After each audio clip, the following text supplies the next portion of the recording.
Sentence correction है। 5 हमारे question दिए गए हैं और आपको इसमें गलती फाइंड आउट करना है, कौन से पार्ट में गलती है। तो चलिए देखते हैं। पहला क्वेश्चन है हमारा, तो आप देख रहे हैं कि पहले पार्ट में लिखा है if you will work hard you will always succeed, ठीक है। और सेंटेंस तो अगर आपको लगता है कि सेंटेंस में किसी पार्ट में गलती है तो फिर उस पार्ट को पिक करना है, अदरवाइज सेंटेंस हमारा नो एरर है।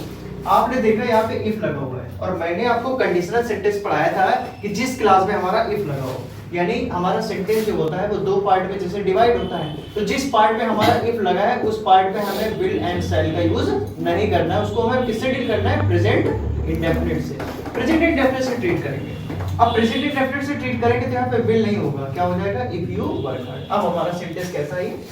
बोलवाए समझ, ठीक है। इसके बाद में नेक्स्ट है मैनी हुआ। अब बेसिकली होता क्या है कि वैसे तो मैनी के साथ में हमारा plural noun and plural verb आता है, ठीक है। मैनी के साथ में हमारा प्लूरल नाउन प्लूरल वर्ब आता है, लेकिन एक एक्सेप्शन, एक अपवाद होता है इसका। बेसिकली मैनी के बाद में अगर हमारा आर्टिकल आ या एन आ जाए तो इसके साथ में हमारा जो नाउन होगा वो सिंगुलर होगा और वर्ब भी हमारी कैसी हो जाएगी? सिंगुलर। वर्ब भी सिंगुलर हो जाएगी। तो आपने देखा मैनी दिया हुआ है और मैनी के बाद में हमारा नाउन कैसा दिया है? सिंगुलर। ये तो चलो ठीक है। इसके बाद में आगे जब वर्ब देखते हैं तो यहाँ वर्ब लगा है तो क्या होना चाहिए? वाज। अब सेंटेंस सही बोलवाए समझ में, ठीक है। लिखा हुआ है imagine living with someone who never stop. अब यहाँ पर देखिए स्टॉप लिखा है ना। अब बेसिकली है कहना कि अगर हमारे सेंटेंस में स्टॉप एंड स्टार्ट इस तरह के अगर वर्ड आ जाते हैं तो इनके बाद में जीरेट फॉलो होता है। इनके बाद में जीरेट फॉलो होता है, यानी वर्ब आईएनजी फॉर्म होती है। कभी आपने सुना कि स्टॉप क्लैप बोलते हैं? नहीं, स्टॉप क्लैपिंग होता है, स्टॉप लाफिंग होता है। इसी प्रकार से आप देखिए यहाँ पे जीरेट है तो यहाँ पे स्टॉप टॉक नहीं, क्या हो जाएगा? टॉकिंग।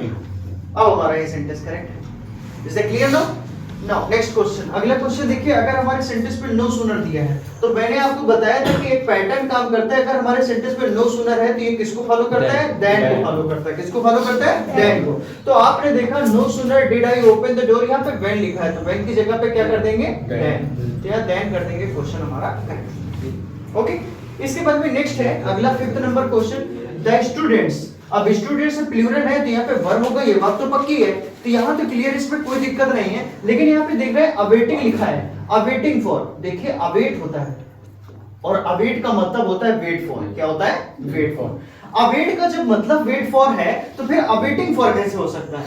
इज इट क्लियर ना? तो गलत हो गया ना, तो ये तो फिर वेटिंग फॉर हो जाएगा, तो गलत हो जाएगा। अगर या तो अवेटिंग यूज करो तो फॉर मत लगाइए, या तो फिर वेटिंग फॉर कर दीजिए, तो ये गलत हो गया। यहाँ पे हम क्या कर देंगे? Waiting for. Waiting for. अब हमारा ये सेंटेंस कैसा है? करेक्ट। तो ध्यान रखिएगा कि अवेट के साथ में हमारा जो है फॉर नहीं आता, क्योंकि अवेट का मतलब ही होता है वेट फॉर। क्लियर ना? ठीक है।